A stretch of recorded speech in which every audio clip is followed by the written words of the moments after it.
Hi everyone, welcome back to Inspire 2025. Let us give a huge round of applause to Glib, who will be going over getting started with Lua scripting on Roblox. So Glib, how are you feeling right now? Great, thanks for having me. No, thank you for coming. All right, whenever you're ready, feel free to get started. Okay. Hello everyone. I am Hugo, also known as Glib. I am so excited to be here today to introduce you guys to Roblox Lua, scripting on Roblox. It's been a journey I've been in, and I am excited to be the one to bring you guys onto this journey as well.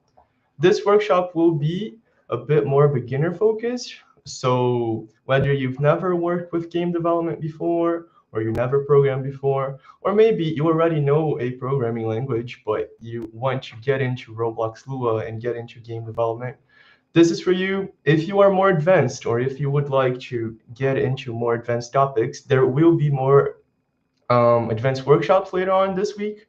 So make sure to check out the other creators as well. If you haven't been participating yet, there will be live challenges about what I say here. So make sure to scan the QR codes as it goes, and you might get virtual items.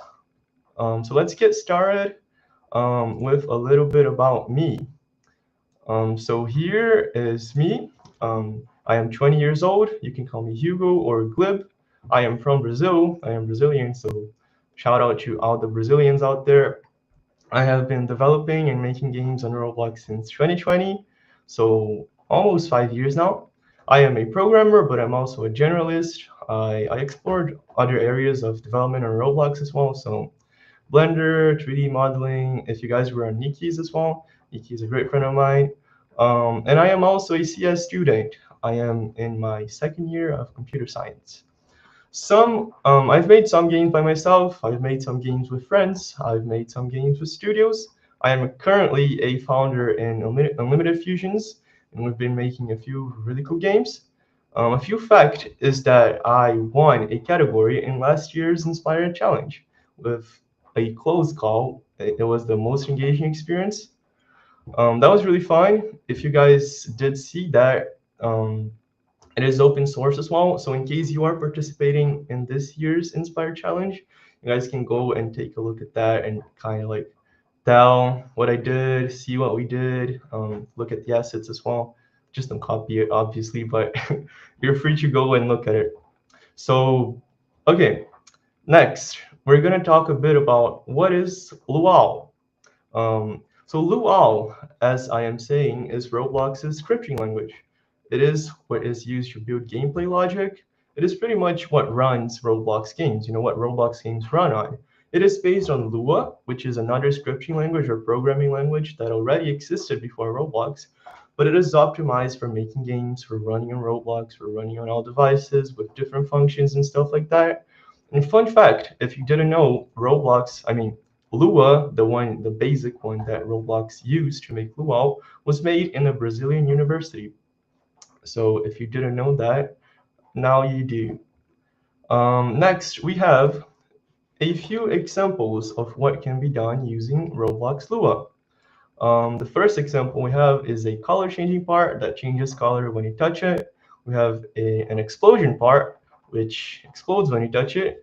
And you have a still a character game, which, spoiler alert, will be the mini project we'll be doing at the end of this presentation. So if you would like to be able to make your very own prototype of a still a character game, I highly encourage you to stay till the end.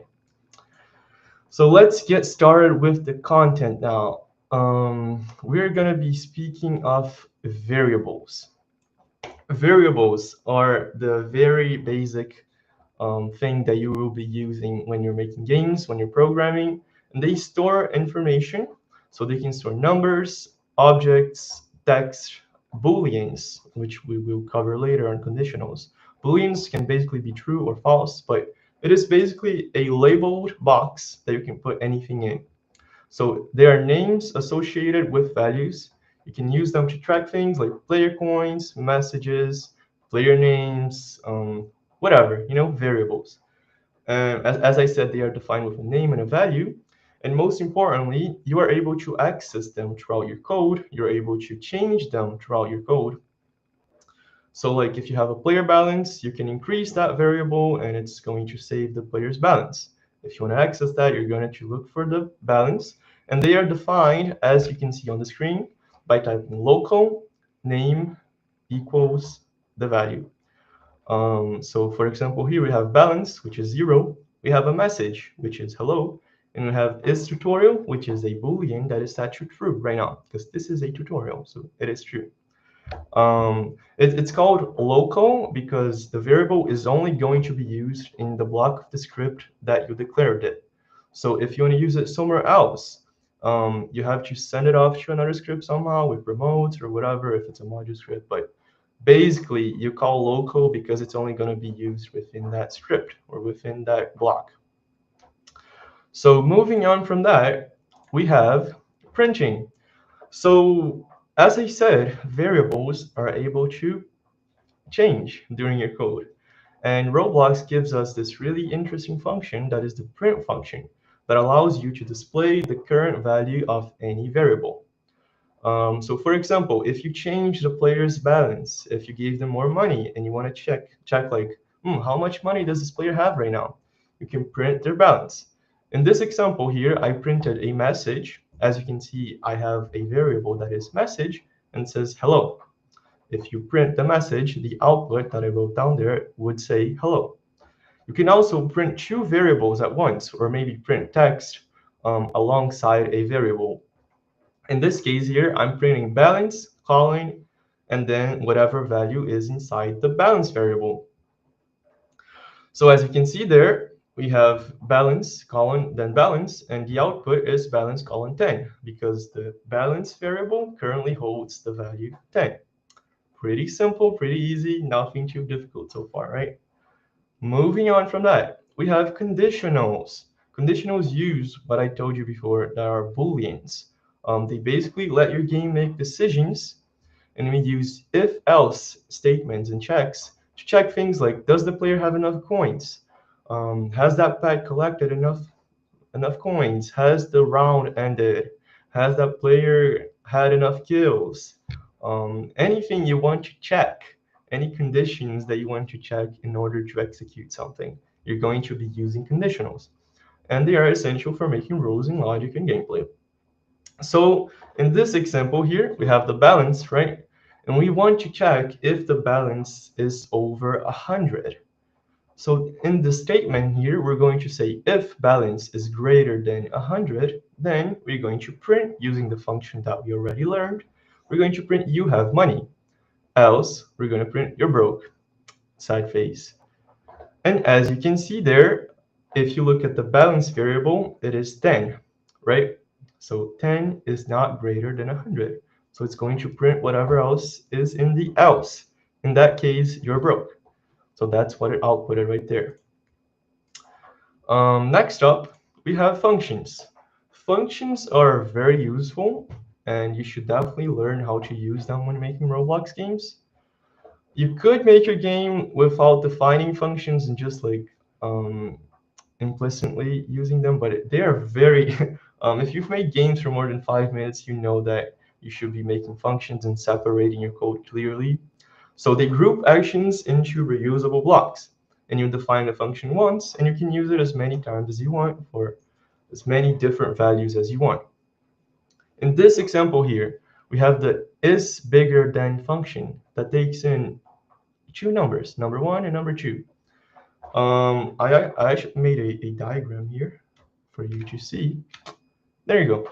So in this case, so for functions, we define their names and their arguments and whatever we're going to be doing with them.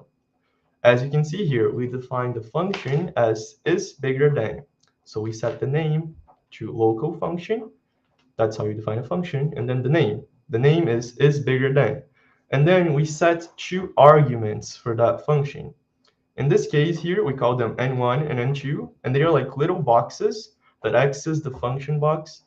And you can put any numbers in there, and whatever you put in them so n1 is going to become whatever number you put in there, and n2 is going to become whatever other number you put in there.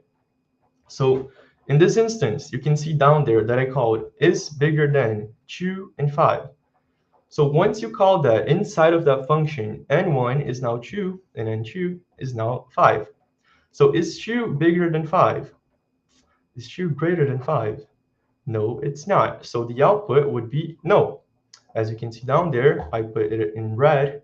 There's a big red no there. But also in the output, there is a no. Or you could also call it with other values. So like, is 10 bigger than 5? Is the second line there. And 10 is definitely bigger than 5. So it prints yes. Um, Moving on. Here's another example. So let's say you made your very first Roblox game and your favorite color is blue.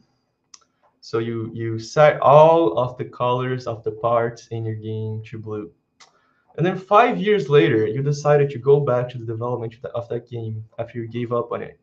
And your favorite color is not blue anymore. Your favorite color is now red. What are you going to do? You're going to have to go through all of your code and change every instance of blue to red, which you could do using like find and replace, but for the sake of the example here, what you could have done better is have a function to set the color of your part. And so instead of having to go through every single instance where you set the color to blue, you could just go in that function and change it to red. And every part which you change that, which you call that function with, would then have its color set to red instead of blue. This isn't a very practical example, but I just wanted to give you kind of an example of maintainability and how it's used for keeping good care of your code and changing things later on. It is now challenge time. So a QR code is going to pop up on the screen and you guys can scan it and answer to the very difficult challenge about what we've spoken about so far. I'll give you guys a few seconds and back with more content.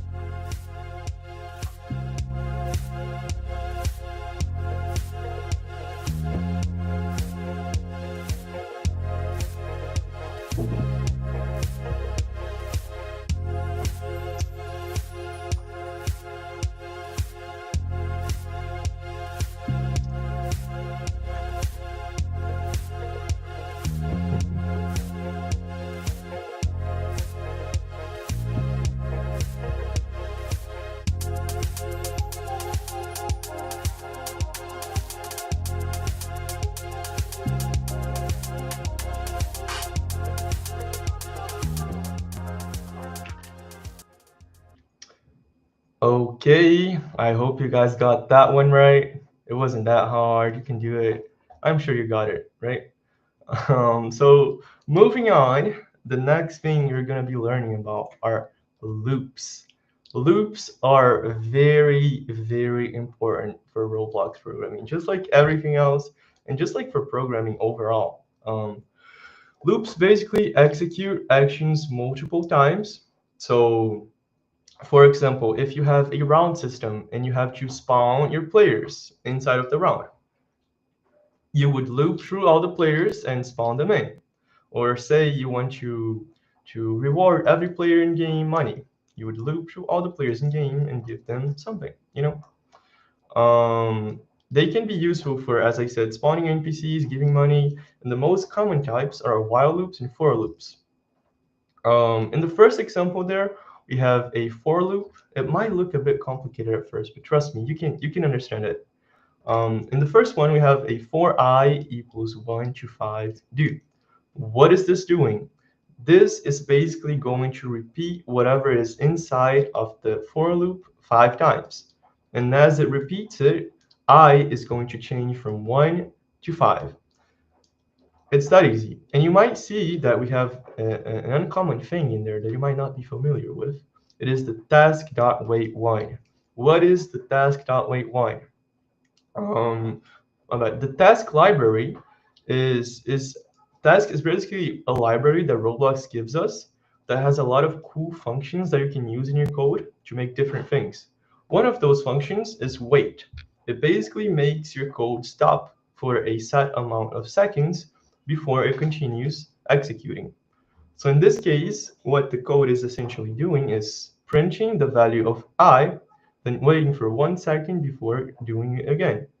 And as you can see in the output down there that I put a GIF for you to visualize, It prints 1, 2, 3, 4, 5.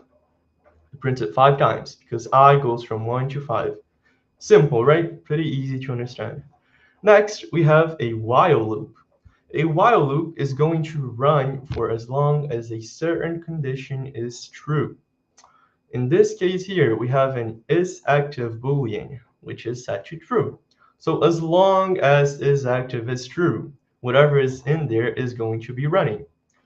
We also have a balance variable there, in case you are not, in case you didn't see that. And what we're doing here is increasing balance by 1. If you look at the way it's written there, it's balance plus equals 1. This basically means like increase the value inside of balance by 1.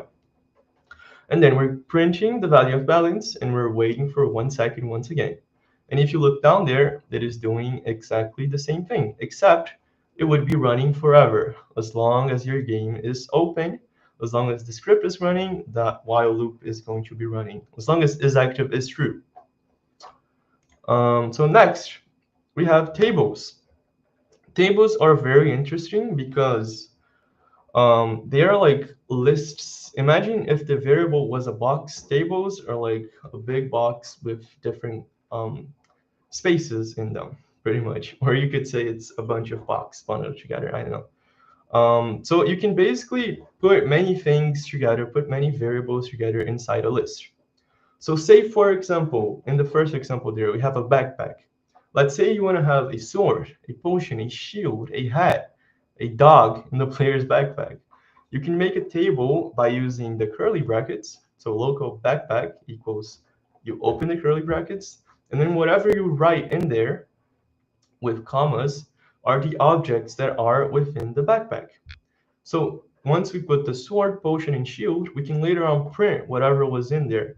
So for example, if we print backpack 1, what would be the output? You can see down there, it's literally written on the screen. It's sword. If we print backpack 2, what would be the output? Potion, because it is the second element of the backpack list or table or array. Similarly, you don't necessarily have to use 1, 2, 3, 4. You can have a dictionary. What is a dictionary? Essentially speaking, imagine you want to keep track of the prices of items, for example. You could have a sword price variable, and you could have a potion price variable, and you could have a shield price variable, and you could change those 3 variables, right? But then imagine you have 100 items. You're gonna have to write down a name for every variable, and then they're separate, they're not bundled together. So what you could have instead is a table that is the item prices table, um, dictionary more so, appropriately speaking. And the way it works is you index a key and a value. So you say, for example, inside of the item prices dictionary, the sword key gives you the 100 value, the potion key gives you the 25 value, and the shield key gives you 75. So whenever you want to access the price of one of those items, you can print, for example, item prices sword. And that is going to print whatever value is inside of the sword key of that dictionary. In this case, it is 100. So it would print 100. And if you print item potion, item prices of the potion, it's going to print 25, which is the price of the potion. Pretty straightforward, right? So next up, we are going to look at the thing that many people struggle with when making Roblox games. And most people who learn Lua from outside of Roblox end up having to pick up later on as well. And those are properties, methods, and events. Oh, my bad. There you go. Properties, methods, and events are things that come within Roblox objects. Pretty much every object that you work on Roblox has properties, methods, and events. Um, you might look at these names and think like, what are these? But as I explain them, you know that they are pretty intuitive. So properties store information about an object, right? So if you have a part, for example, try naming some properties of a part in your head. You have transparency, you have color, you have can collide, is it anchored, you have the size, you have the position, rotation, They're essentially properties or characteristics of that object. They can be numbers, colors, text, booleans, as I said before, true or false. And I gave you some examples there. And they are changed using dot and equals. We're going to see that later on. Next up, we have methods, which are built-in actions that objects can perform. So, for example, if you have a part, how do you get rid of it? Say you want to delete that part. You're not going to make a function to somehow move that part away from the workspace. No, the part itself comes with the destroy method. So you can just use part colon destroy and open and close parentheses, and it's going to destroy the part. You can use the clone method to clone a part. You can use move to inside a humanoid. Parts don't use move to. They would use pivot to, a C-frame, but move to makes a character walk somewhere, and that is a method of the character, and they are often used inside functions or events. And finally, if not, I think it is one of the most important things, if not the most, maybe not the most, but events. When you're making Roblox games, you want to be able to listen to things that happen in your game. So, for example, you want to know when a player attacks someone else. You want to know when a part is touched. You want to know when a button is clicked, right? And how are you going to do that? That is where events come in. Events are virtually like notifications that happen when something in your game happens. So they let you respond to a player's interactions or something that happens in game and connect it to a function or something that is going to happen once that event happens. So some examples are for a part, for example, is the touch event. So every time that part is touched and you connect the event to something, that function is going to run whenever someone touches it. You can have the trigger event for proximity prompts, for example. So whenever someone presses that proximity prompt, that event's going to fire. Or mouse click, mouse button one click for UI and things like that. And you can connect them to functions using colon connect, open parentheses, and then the name of the function, close parentheses. I brought you an example of an object here so you can better visualize what I mean by these. So the object in question here is a humanoid, which is an object that is present inside all of the Roblox characters. It has some properties like health, walk speed, jump height, display name. It has some methods like add accessory in case you want to equip a hat, equip to in case you want to give them a linked sword, or move to in case you want them to walk somewhere, take damage in case you have a game that has damage in it. And it has events as well. So for example, that died. When the humanoid dies, that event fires, and then you can like play a custom sound, right? Custom besides the Roblox sound that already exists. And the oof sound is back, by the way, right, guys? Isn't that awesome? And then we have dot running, we have dot health change, we have dot jumping. Those are all events that happen. So when the player jumps, when the player is running, when the health is changed, you can connect functions to those things. So that was it. Those were the properties, methods, and events. And now we are going to the practice time.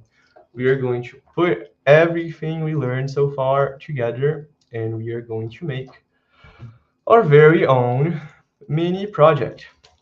Steal a character, or a prototype. You could say your very own first prototype. We will create a system that spawns NPCs. The players will be able to steal them using proximity prompts, and each action is going to involve logic with variables, functions, and everything we've learned so far. So let me screen share my Roblox Studio to you guys.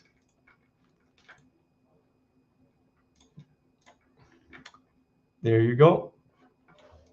So if you've never made a game before in Roblox Studio, I will be guiding you through it right now. Once you open Studio, you should see this page here. You're going to want to click on New Experience up there, okay? Once you've clicked up there, you're going to be opening a brand new workspace. This is where you're going to be making your game. This is where everything is going to happen. If you don't see these windows here, you can come here on View and toggle them here, Explorer and Properties. And you can toggle the output as well if you want. So the first thing we're going to be doing is we're going to be making parts for our game to run on, right?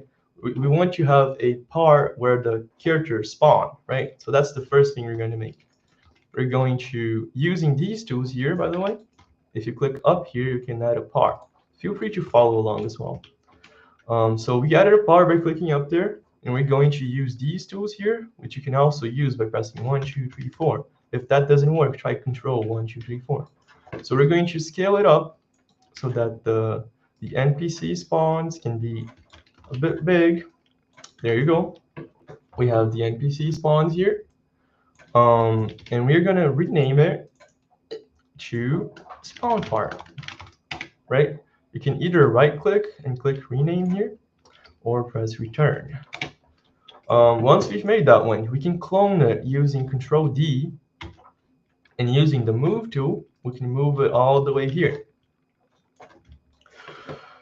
And we can rename it to the end part. End part, so that way the characters are gonna be spawned here and move all the way here. Next, we can make a little path for the characters as well, right? So let's use our building skills here and make an awesome path for the characters to walk onto. Keep in mind that I am a programmer, not a builder, so this will be very simple. There you go. This is the path where our characters are going to be walking on. We can change the color to green. Green. And we can even change the material to grass. Where's grass? See? Grass. There's no grass. There you go. Grass. Beautiful, right? Very important. Make sure all your parts are anchored. And on these two here, you want to set their can collide, their transparency to 1, so they are transparent. And you want to change your can collide property to off, to false. This is a boolean, and you're setting the boolean to false. What this is doing is basically making it so characters can walk through them. Otherwise, you would spawn your characters here, and they would just fall onto the ground or things like that.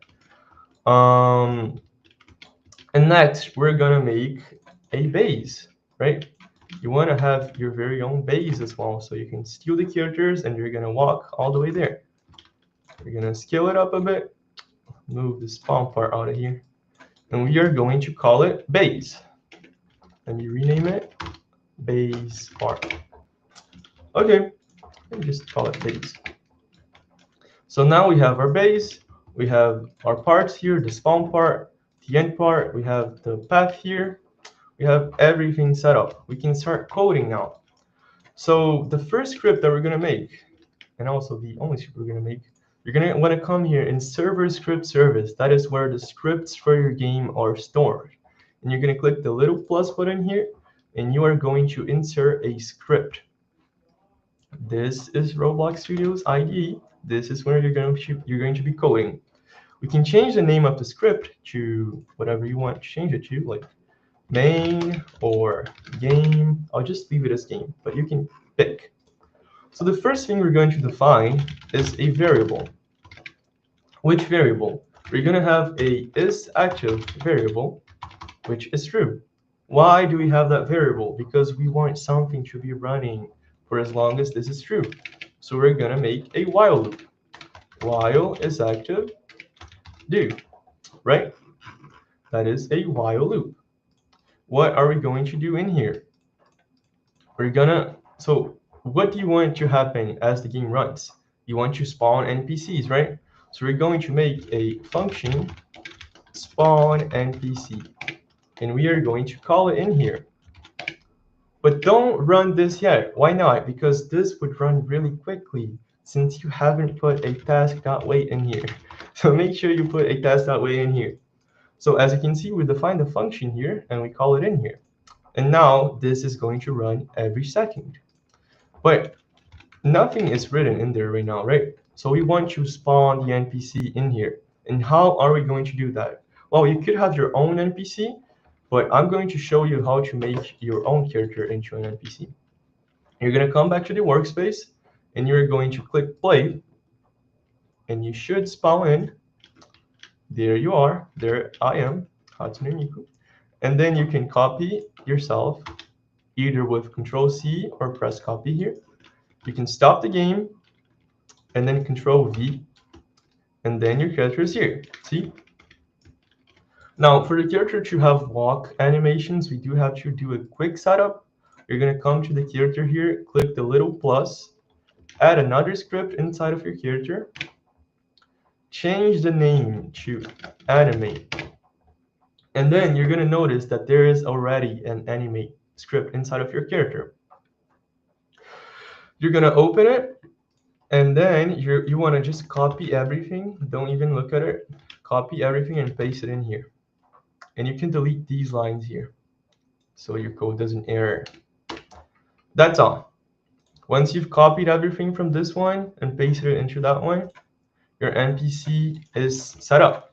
So we can then cut it out of here using Control X or the cut button and put it inside server storage. Once it is inside server storage, we can change the name to NPC.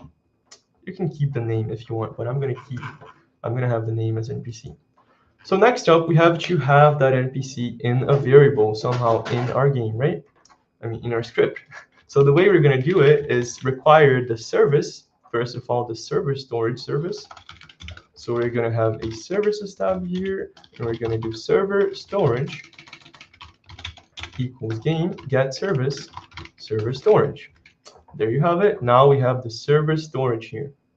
And we're going to be referring to the NPC here by doing local NPC template equals to server storage dot NPC. You can see it auto completed there.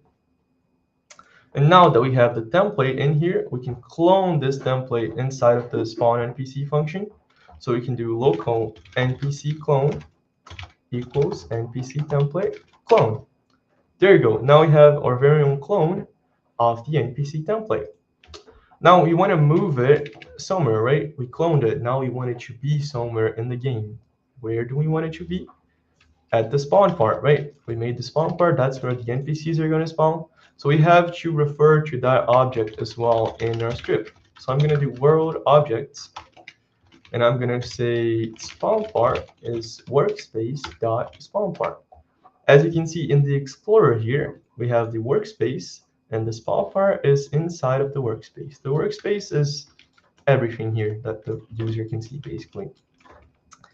So once you have the spawn part here, we can then use the method of the NPC clone to pivot it to the spawn part dot cframe. There you go. So now this basically moves the NPC to this position here. Okay. And then we can make it so the clone is in the workspace. So we set its parent to workspace. The parent is essentially where that object is inside of what? We want this object, this NPC, to be inside the workspace. So we're going to set the parent to workspace. Now let's run this and see what happens. There you go. You can see that we have a bunch of glibs being spawned at the spawn part. But we want them to do more than that, right? We don't want them to just spawn here. We want them to walk all the way over there. So we're going to make another function. We're going to make a move character to part function. Move character to part. And we're going to take in character and part, right? Pretty simple. So what part do we want to move the character to? We want to move them to the end part, right? So we're going to refer to the end part here on a variable as well. Now that we have it here, we can simply do move character to part, NPC clone, end part. Pretty simple, right? There you go. So this is going to move the NPC clone to the end part. Now inside the move character to part, we still have to do something. You have to realize that the move to method is inside the humanoid. And as I told you, the humanoid is inside the character. So in order to access the humanoid, we're going to do local humanoid equals character dot humanoid. This way we have access to the humanoid. And if the humanoid exists, then we're going to humanoid move to part dot position. Okay. So essentially, we're checking if the humanoid exists. And if it does, we're going to move them to whatever part is given in this argument in part. In this case, we're calling it to end part. So the NPC clone is going to be moved to the end part. And if we test play it now, all of the clones are successfully moving. See, they're spawning there, and they're moving all the way there. But now we've ran into something else. We don't want them to just bundle up here. The game would lag. The game would look weird as well. Like, we want them to disappear, right? So what do you use when you want something to happen when something happens in game? That's right, you use an event. So we're gonna make a function, local function, destroy NPC that takes in touch part, and I will tell you why soon. And we're gonna connect it to the end part dot touch event. We're going to connect destroy NPC. If you notice here, the touch event always returns which part touch that one object. So in this case here, once the end part is touched, it's going to connect the destroy NPC function. And that is going to have other part here, see? That is going to automatically give you the other part as an argument. So when I do this, I now have the touch part, which is the part that touched the NPC.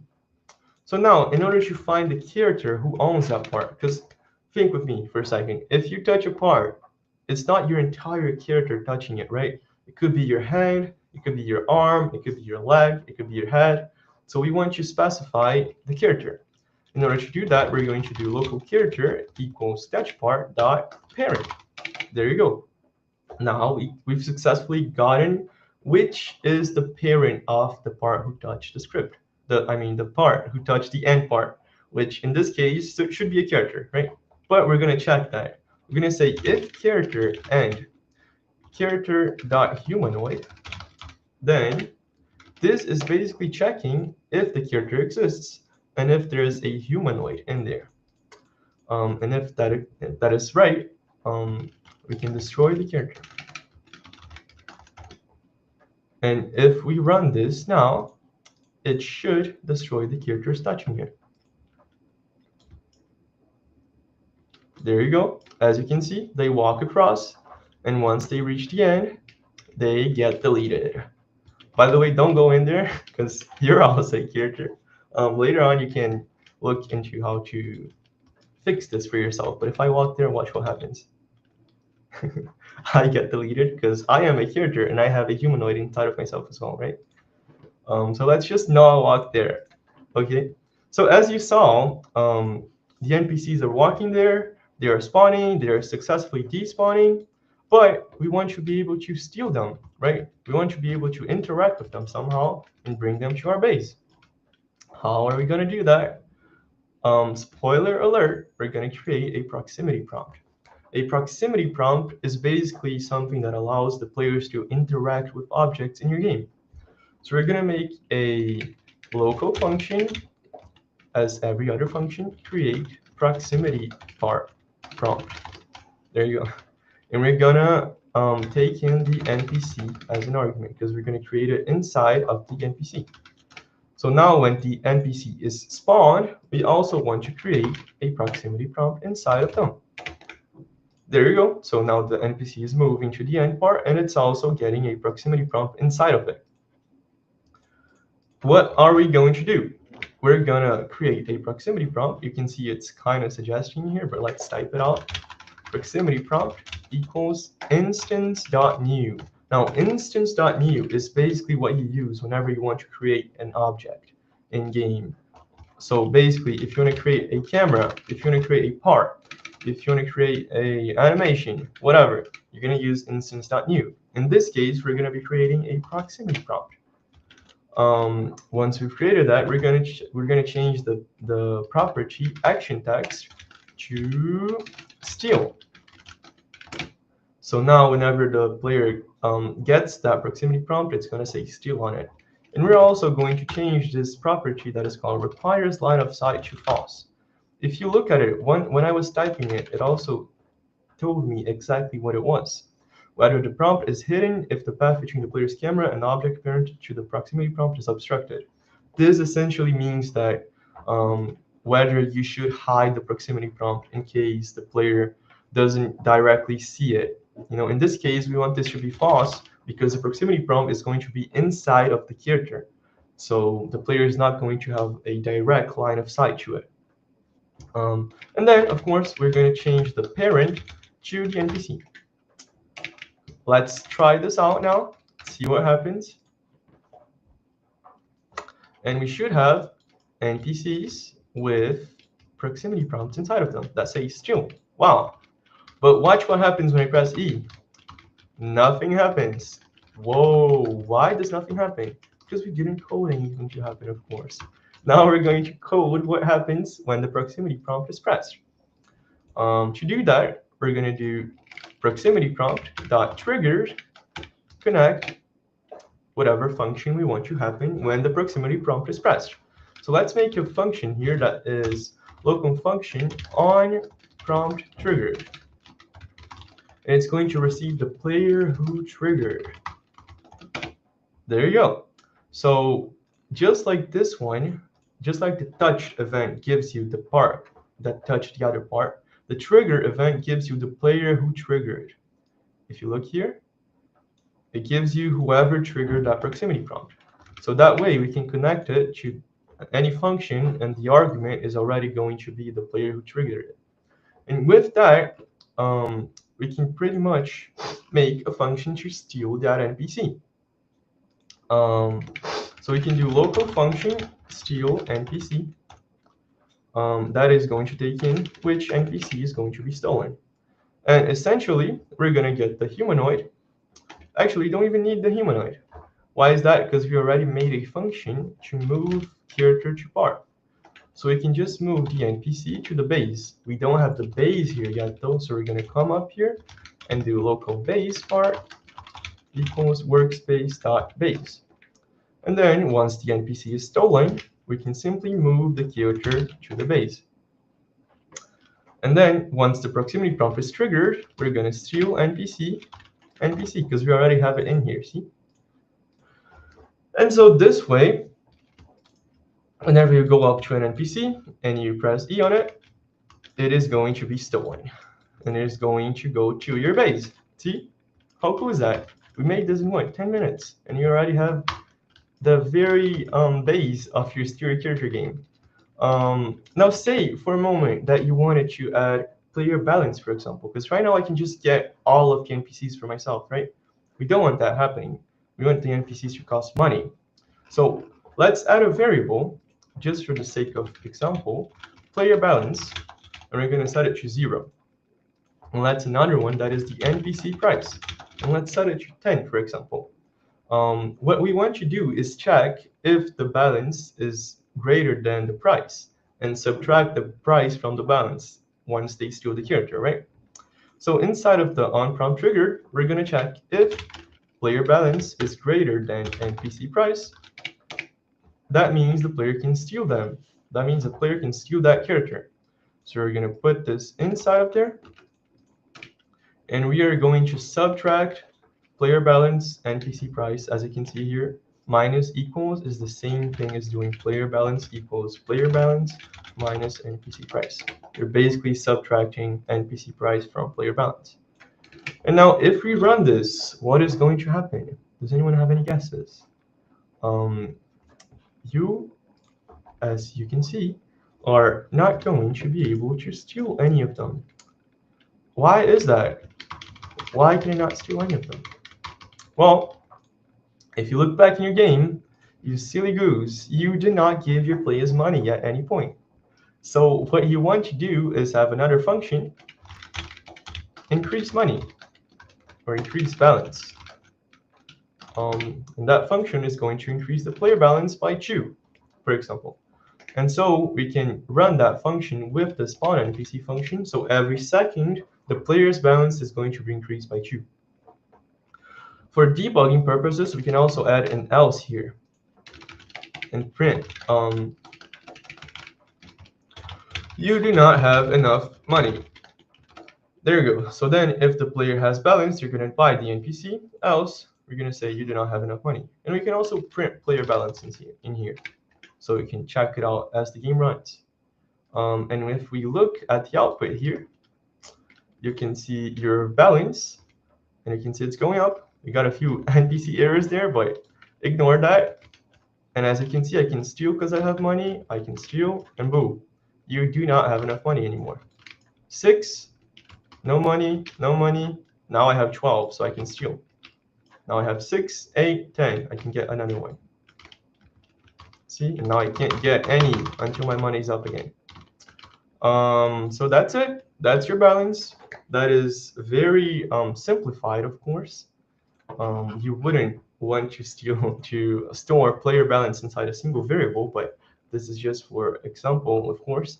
You could have a table, for example, local player balances, and you could store the player balances in there.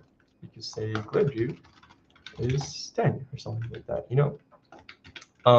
But yeah, this way you made your very own Steal a Character prototype. It wasn't that hard, was it? So let's get back to the slides. Um, there you go. Share screen. Okay, you can see the slides now. And since we're back, it is challenge time once again. Get ready to scan the QR code and answer a question about what we've done so far. I'll give you guys a minute.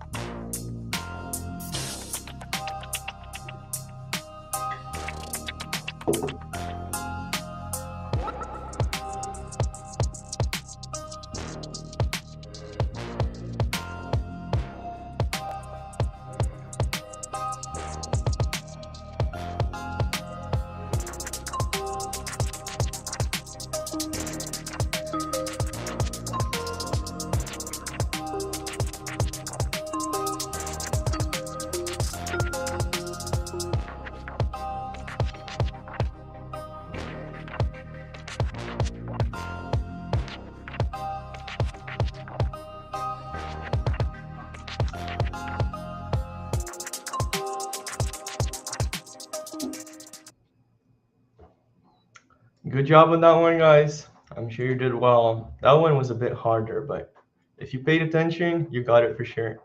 So now we have the next steps. What should you do next now that you have your very own prototype? Or just in general, you know, you should try adding new logic to your prototype. You should explore proximity prompts, click detectors, UI.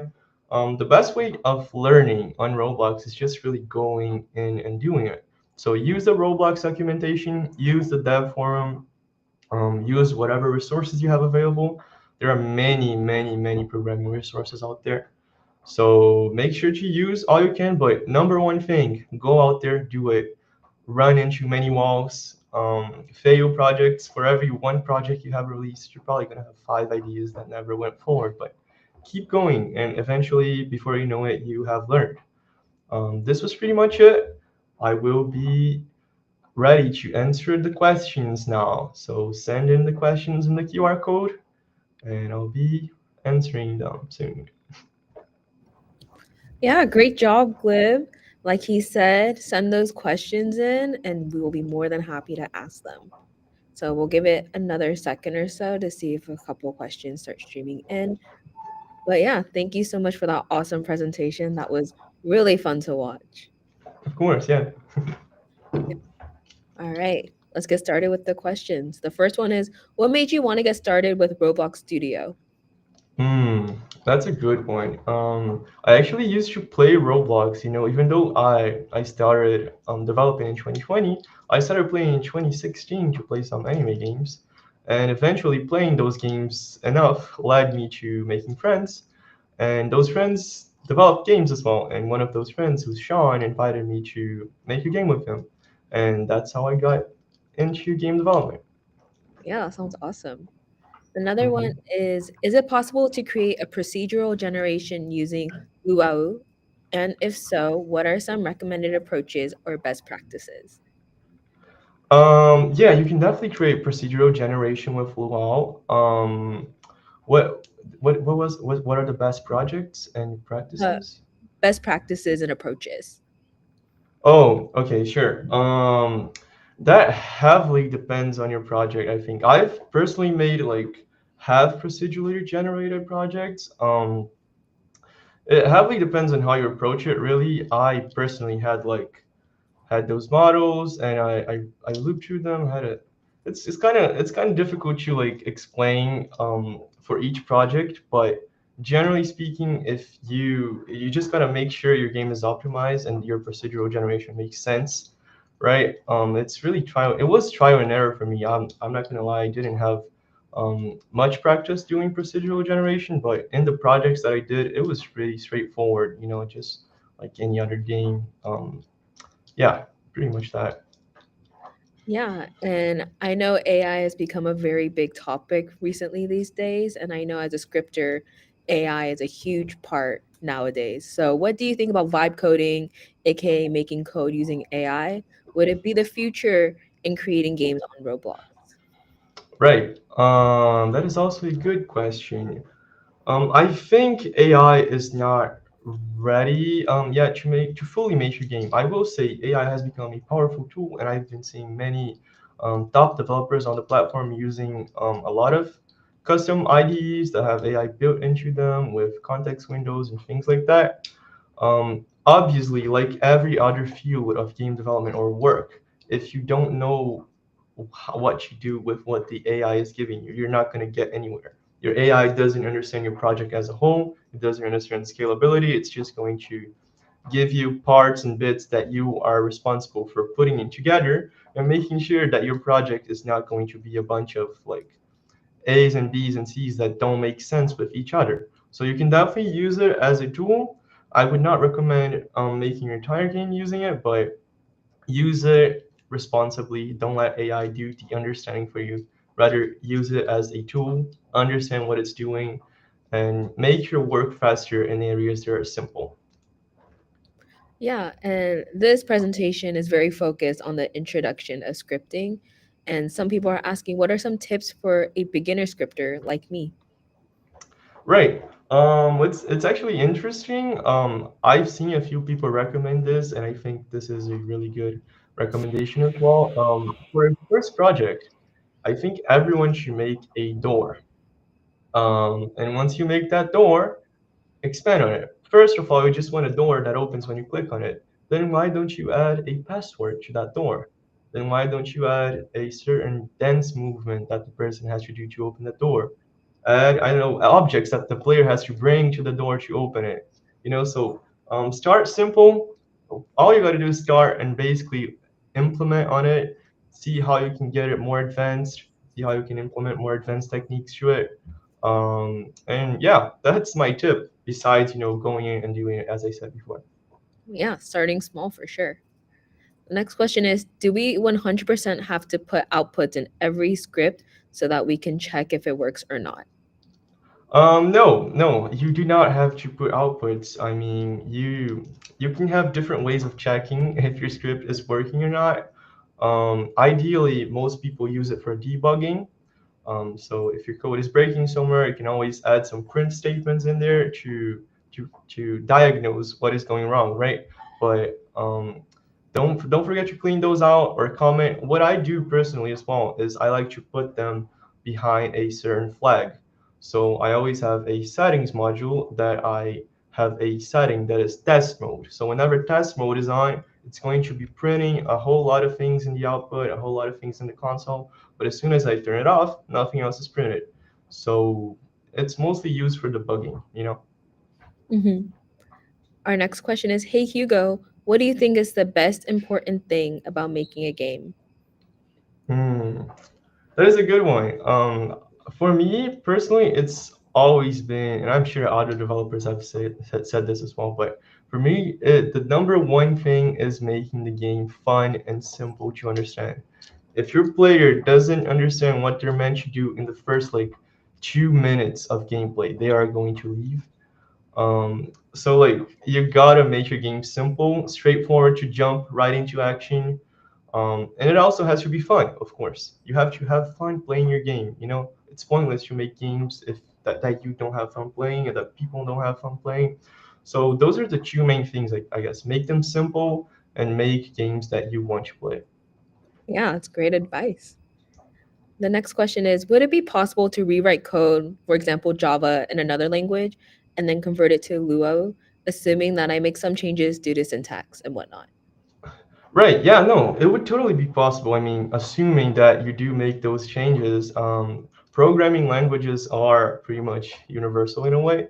So, for example, I didn't think of going into computer science before I started programming on Roblox, but once I got into it, I had a really good head start because of my previous experience with Lua.